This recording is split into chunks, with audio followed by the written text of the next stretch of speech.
അത് എൻ്റെ മനസ്സിൽ നിന്നുള്ള ഒരു ഉദ്ദേശമില്ല, ഒരു ദുരുദ്ദേശമില്ല. അതെ, സതുദ്ദേശം മാത്രം വെച്ചിട്ട് ഒരു അഭിമുഖത്തിൽ ലൈം ലൈറ്റിൽ ഉള്ള സമയത്ത് എല്ലാവരും ഉണ്ടാവും, അല്ലെങ്കിൽ ആരും ഉണ്ടാവില്ല എന്നത് പറയാനാണ് ഉദ്ദേശിച്ചത്. ഒരിക്കലും നസീർ സാറിനെ പോലത്തെ മലയാള സിനിമയുടെ ദൈവം അല്ലെങ്കിൽ ഗോഡ് ഓഫ് മലയാള സിനിമേനെ ഒരു വിധത്തിലും തേജോവധം ചെയ്യാനോ മോശമായിട്ട് പറയാൻ ഞാൻ ഉദ്ദേശിച്ചിരുന്നില്ല. പക്ഷെ അത് ഞാൻ നാട്ടിലുണ്ടായിരുന്നില്ല, ഇന്നലെയാണ് UK നിന്ന് എത്തിയത്. അത് ഡൈവേർട്ടായി പോയി. പക്ഷേ പ്രേം നസീർ ഫൗണ്ടേഷൻ്റെ ചെയർമാനായിട്ടുള്ള മേനക സുരേഷ് കുമാർ എന്നെ വിളിച്ച് പറഞ്ഞു, ഞങ്ങൾക്ക് കാര്യം കൃത്യമായിട്ട് അറിയാം. നസീർ സാറിൻ്റെ തൊട്ടടുത്ത ബന്ധു, അതായത് പ്രേം നസീർ ഫൗണ്ടേഷൻ്റെ തൊട്ടടുത്ത ചേട്ടനിയന്മാർ മക്കളായിട്ടുള്ള ഫൈസൽ, അദ്ദേഹം ജനറൽ സെക്രട്ടറിയാണ് ഫൗണ്ടേഷൻ്റെ. അതുപോലെ തന്നെ നാസർക്ക എൻ്റെ ട്രഷററാണ്. അവരായിട്ട് ഞാനിന്ന് കണ്ടു. അപ്പോൾ അവർക്കും മനസ്സിലായി കാര്യം വിഷമിക്കുകയൊന്നും വേണ്ട, നിങ്ങളുടെ ഉദ്ദേശം അതായിരുന്നില്ല എന്നുള്ളത് മനസ്സിലായി. പക്ഷെ അത് ഡൈവേർട്ടായി പോയി. അപ്പോൾ അതിന് വേദനയുള്ളവർക്കല്ല, അല്ലാത്തവർക്കും എൻ്റെ അമ്മ ഉൾപ്പെടെയുള്ളവർ ചോദിച്ചു, നീ എന്താ? ഞാൻ പറഞ്ഞു അതല്ല, തെറ്റായിട്ട് അതിൽ നിന്നുള്ള, അതായത് ഞാൻ ഗുരുസ്ഥാനത്ത് കാണുന്ന ചില സീനിയേഴ്സ് നമുക്ക് ഇവരായിട്ടുള്ള അഭിനയിക്കാനുള്ള ഭാഗ്യം കിട്ടിയിട്ടില്ല. നസീർ സാറിൻ്റെ ഒപ്പവും മധു സാറിൻ്റെ ഒപ്പവും അതുപോലെ തന്നെ സത്യമാസിൻ്റെ ഒപ്പം അഭിനയിക്കാനുള്ള ഭാഗ്യം കിട്ടില്ല. പക്ഷെ മധു സാറിൻ്റെ വീട്ടിൽ നമ്മൾ ഒരുമിച്ച് പോകാറുണ്ട്.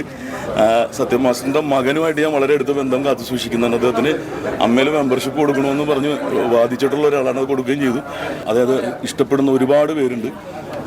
അവർക്ക് വേദനിച്ചിട്ടുണ്ടാകും. ഞാൻ ചിന്തിക്കാത്തൊരു കാര്യമാണ് സംഭവിച്ചത്.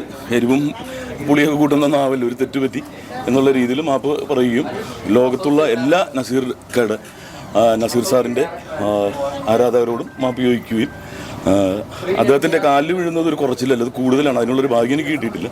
അതുകൊണ്ട് ആ ഒരു തെറ്റിദ്ധാരണ മാറണമെന്ന് ആ ഒരു വിവാദം അവസാനിച്ചതായിട്ട് കൈ തന്ന് ഫൗണ്ടേഷനും പിരിയുകയാണ് ഉണ്ടായത്. അപ്പോൾ എല്ലാവരോടും ക്ഷമ ചോദിക്കുന്നു. നസീർ സാറിന് ഇഷ്ടമുള്ളത് അത് നമ്മൾ പറയുന്നതിൻ്റെ സതുദ്ദേശം അല്ല വന്നത്. അതിനു മുമ്പ് ഞാൻ പറയാൻ ഉദ്ദേശിച്ചത് ഇപ്പം മെർലിൻ മൺറോ എന്ന് പറഞ്ഞൊരു നടിയുടെ ഒരു സിനിമ ഡോക്യുമെൻ്റ് ചെയ്തിട്ടുണ്ട്. അത് കാണുമ്പോൾ ഒരു 36 വയസ്സിൽ ആത്മഹത്യ ചെയ്യേണ്ടി വന്നു.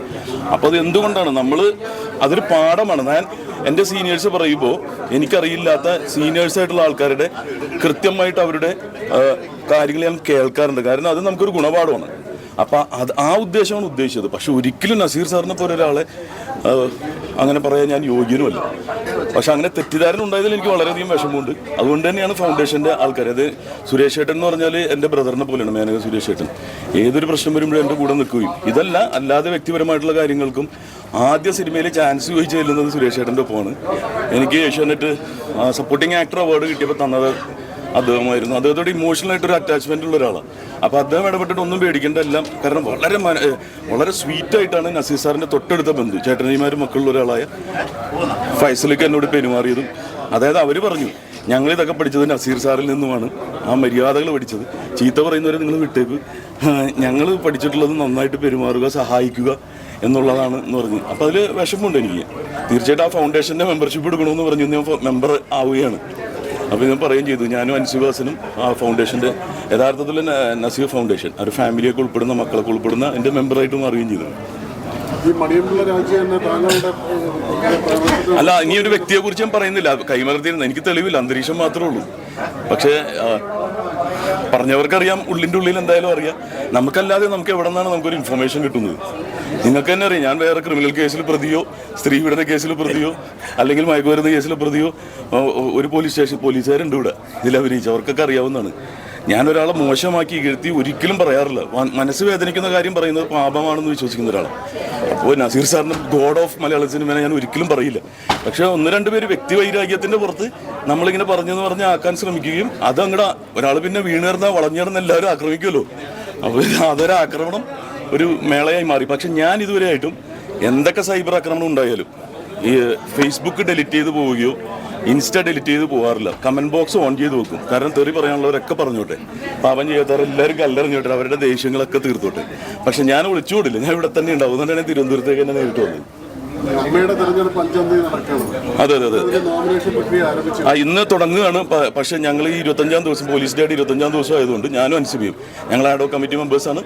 ഇനിയിപ്പോൾ നോമിനേഷൻ കൊടുക്കേണ്ട ദിവസമായി എങ്കിൽ ഇത് കഴിഞ്ഞതിന് ശേഷം നമ്മൾ അങ്ങോട്ട് ചെല്ലുന്നതായിരിക്കും.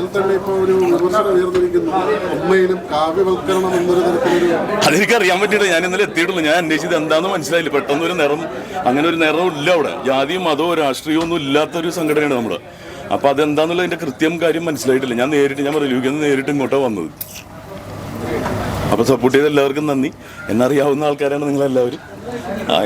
എന്ത് ചകഞ്ഞെടുത്താലും അറിയാതെ സംഭവിക്കുന്നു. അതായത് എഡിറ്റ് ചെയ്തിട്ട് ദയവ് ചെയ്തിട്ട് അതൊരു കഥയാക്കി മാറ്റരുത്. കണ്ടന്റ് മാത്രമായിരിക്കരുത്. നമ്മുടെ സതുദ്ദേശം എന്താണെന്ന് കൂടി അറിഞ്ഞിട്ട് നിങ്ങൾ അത് വ്യാപിപ്പിക്കുക എന്നുള്ളത് മാത്രമേ എനിക്ക് പറയാനുള്ളൂ. All the best. God bless. ഇൻഷാ അല്ലാഹ്.